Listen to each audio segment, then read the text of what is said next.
बड़ा जोर है राजा कोमलिए में फिर बड़ा जोर है राजा कोमलिए में फिर।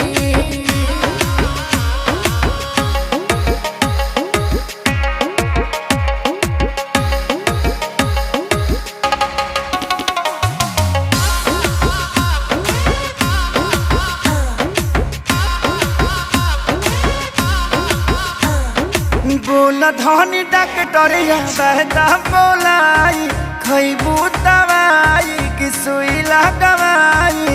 दिनमा में फल फूल विटामिन खियावेला रात में एनर्जी तू खर्चा करावेला।